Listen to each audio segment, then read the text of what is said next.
प्यारे विद्यार्थियों, हम कंपनी अधिनियम 2013 की प्रमुख विशेषता के बारे में अध्ययन कर रहे थे, जिसमें पिछले चैप्टर में हमने 1 से लेके 10 तक अधिनियम कंपनी अधिनियम 2013 की विशेषताएं पढ़ ली थी। अब आज हम 11 से लेके जो बाकी बची है उसके बारे में अध्ययन करेंगे और ये समझने की कोशिश करेंगे कि 2013 कंपनी अधिनियम 2013 में क्या क्या प्रोविज़न किया गया है। तो सबसे पहले देखते हैं स्वतंत्र संचालन, इंडिपेंडेंट डायरेक्टर। ये कंपनी अधिनियम 2013 में ये कंपल्सरी कर दिया गया है कि प्रत्येक लिस्टेड कंपनी सूचीबद्ध कंपनी के संचालन मंडल में कम से कम एक तिहाई संचालक स्वतंत्र संचालक होंगे। और एक बात और जोड़ी गई है, एक महत्वपूर्ण बात और जोड़ी गई है कि सूचीबद्ध कंपनियों के संबंध में सेबी के पास सेबी मुख्यकर्ता होगा। सेबी संचालन मंडलों की संख्या निर्धारित करने का पावर सेबी के पास ही होगा। सेबी को बहुत कुछ अधिकार दिया गया है। सेबी क्या होती है? Securities and exchange board of India. Question 2 number का क्वेश्चन पूछा जाता है, सेबी क्या है? सेबी की फुल फॉर्म लिखी है। तो एस से सिक्योरिटीज़ एंड ई से एक्सचेंज, बी से बोर्ड ऑफ इंडिया। तो हमें ये भी देखना है। फिर नेक्स्ट इसकी जो विशेषता है, संचालन समिति के निर्माण की अनिवार्यता, मैंडेटरी फॉर्मेशन ऑफ कमेटीज। ठीक है, तो संचालन समिति के निर्माण की अनिवार्यता।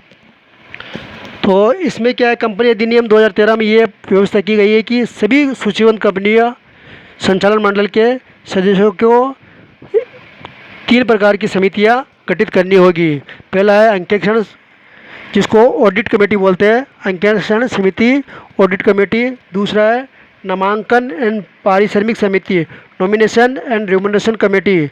तीसरी हितकारी संबंध समिति, स्टॉक होल्डर रिलेशनशिप कमेटी। ठीक है, ये इसमें जोड़ा गया है। फिर नेक्स्ट है प्रमुख प्रबंधकीय पदाधिकारियों की नियुक्ति, अपॉइंटमेंट ऑफ की मैनेजरियल पर्सनल। ठीक है, तो इसको हम ये कह सकते हैं के एम पी का कभी क्वेश्चन आ जाता है कि फुल फॉर्म लिखी है, तो यहाँ पे के एम पी। ठीक है, इसमें ये शब्दावली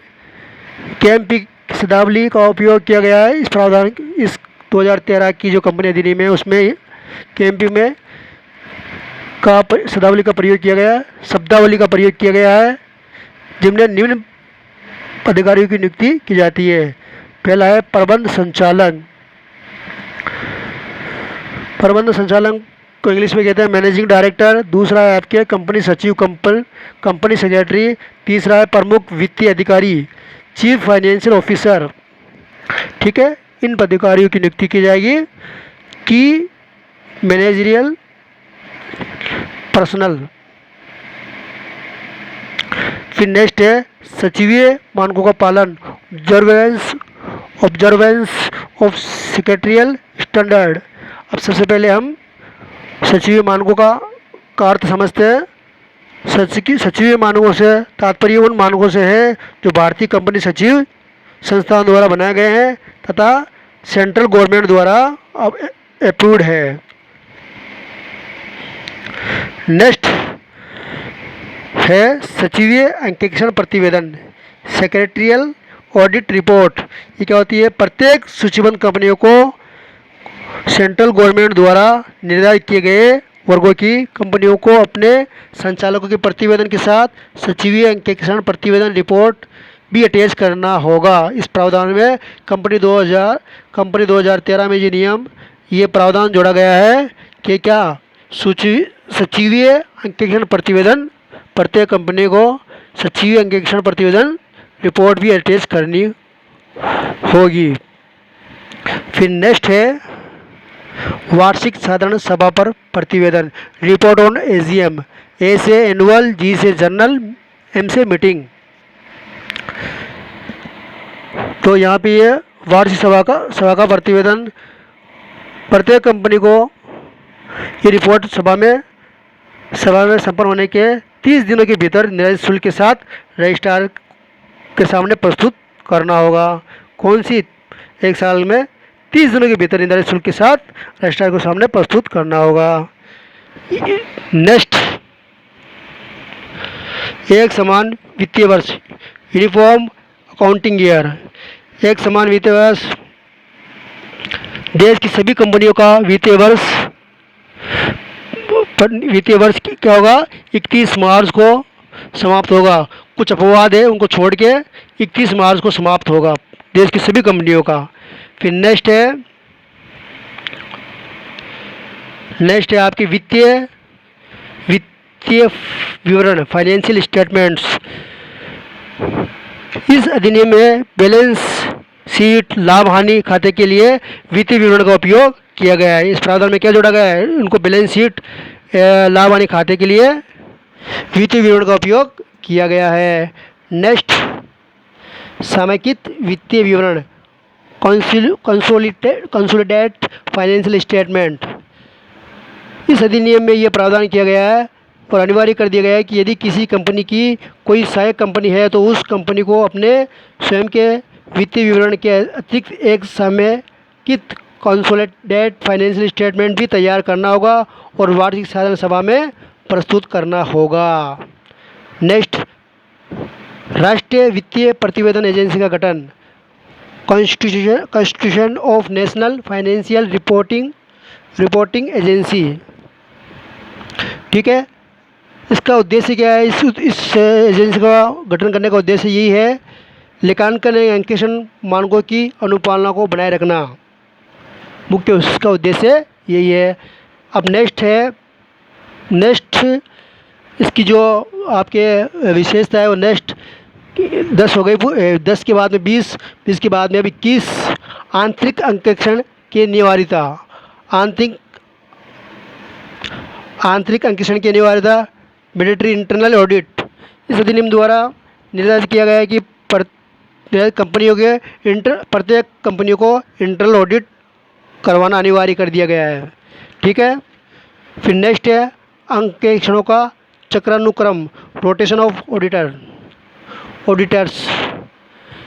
इसमें इस अधिनियम में द्वारा अंकेक्षण के लिए 5 वर्षों के बाद चक्रानुक्रम की व्यवस्था की गई है। 5 वर्षों तक। अतः कोई भी कंपनी किसी भी व्यक्ति को अंकेक्षण के रूप में निरंतर 5 वर्ष से अधिक अवधि के लिए नियुक्त नहीं कर सकती। 5 वर्ष का समय निश्चित कर दिया गया है। इसके अतिरिक्त कोई भी एक व्यक्ति अधिकतम 20 कंपनियों का अंकेक्षण कर सकता है, 20 से अधिक नहीं कर सकता। फिर नेक्स्ट है गंभीर कपट अन्वेषण कार्यालय, सीरियस फ्रॉड इन्वेस्टिगेशन ऑफिस। इसका शॉर्ट नाम है SFIO। कभी कभी पूछा जा सकता है एग्ज़ाम में, तो आप क्या लिखोगे? Serious fraud fraud IC investigation और OC ऑफिस। इस अधिनियम के अंतर्गत केंद्र सरकार किसी भी कंपनी के कार्यकलापों के अन्वेषण का कार्य इस कार्यालय को सौंप सकती है। अगर कोई लगता है को गंभीर कपट हुआ है कंपनी में, तो इस कार्यालय को सुपुर्द कर दिया जाएगा केंद्र सरकार द्वारा, और ये कार्यालय पूरी जांच पड़ताल करेगा। फिर नेक्स्ट है अधिकरण एवं अपीलीय अधिकरण। नेक्स्ट है अधिकरण एवं अपील अधिकरण, ट्रिब्यूनल एंड अपीलेट ट्रिब्यूनल। इस संस्थाओं को स्थापित करने का मुख्य उद्देश्य प्रशासन में सहयोग करना है। ओके, इसका मुख्य उद्देश्य क्या है? इसको क्यों बनाया गया है? 2013 में कंपनी अधिनियम में क्यों जोड़ा गया है कि इसका मुख्य उद्देश्य प्रशासन है, उसमें सहयोग करना। फिर नेक्स्ट है विशेष न्यायालय, स्पेशल कोर्ट्स। न्यायालय में शीघ्र सुनवाई हेतु इस अधिनियम में विशेष न्यायालय का प्रोविज़न भी जोड़ा गया है। कोई भी न्यायालय, बहुत सारे मामले काफ़ी समय से पेंडिंग रहते हैं, उन पेंडिंग जो मामले हैं उन मामलों को शीघ्र ही उनका निपटारा करने के लिए विशेष न्यायालय की स्थापना की गई है। फिर नेक्स्ट है मध्यस्थता एवं समझौता, मीडिएशन एंड कॉन्सिलेशंस। इसका मतलब ये है, इसका उद्देश्य किसी भी मामले के विचाराधीन होने के दौरान इस मामले के मध्यस्थता एवं समझौते के से निपटारे का प्रयास करना है। मतलब इसका मेन उद्देश्य यही है कि कोई भी मामला विचाराधीन है तो किसी मामले के विचाराधीन होने के दौरान इस मामले में मध्यस्थता एवं समझौतों से उसका निपटारा करना है। नेक्स्ट है समापन की दशा में कर्मचारियों का अधिकार। समापन rights of employees in the events winding up. इसका मतलब ये है, कंपनी के समापन की दशा में कंपनी को कर्मचारी के 2 वर्षों तक के बकाया पारिश्रम का भुगतान करना होगा। कंपनी अधिनियम 2013 में ये प्रावधान किया गया है कि अगर कंपनी का समापन तो कर्मचारियों का क्या अधिकार होगा, तो महत्वपूर्ण अधिकार ये है 2 वर्षों तक के बकाया पारिश्रम का भुगतान कंपनी को करना ही होगा। नेक्स्ट है वर्क कार्रवाई, क्लास एक्शन। इसका मतलब ये है, इस अधिनियम में ये प्रोविज़न को जोड़ा गया है कि कंपनी के सदस्य या ऋणदाता अथवा कोई भी वर्ग कंपनी के विरुद्ध कार्रवाई का वाद प्रस्तुत कर सकता है। ठीक है, वाद प्रस्तुत कर सकता है, न्यायालय में जा सकता है। फिर है नेक्स्ट ई प्रबंध या प्रशासन, ई मैनेजमेंट या एडमिनिस्ट्रेशन।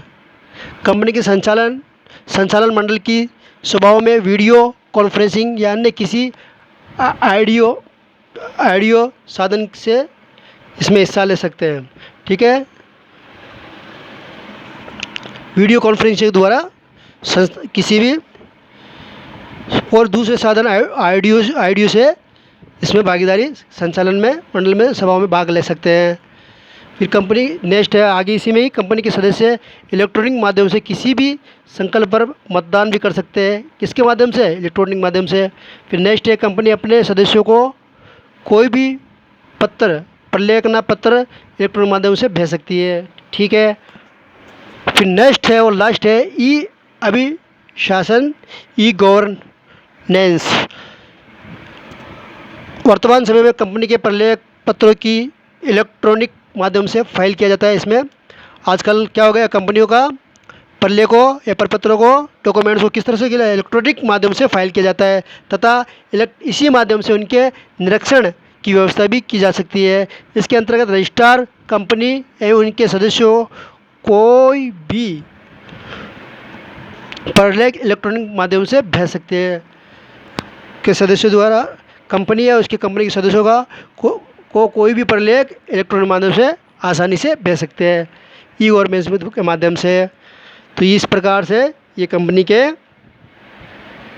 पहले हमने पढ़ा था 10 प्रमुख प्रोविज़न, 10 प्रमुख विशेषताएं, और आज हमने पढ़ा है 11 से लेके 30 इसकी प्रमुख विशेषताएं कह सकते हैं, या उसका प्रमुख ये कह सकते हैं, आपको प्रोविज़न्स कह सकते हैं, या हिंदी में इसका जो शब्द है प्रावधान भी कह सकते हैं। तो इस प्रकार क्वेश्चन बड़ा आता है, तो आपको अच्छी तरह से इसको लिखना है।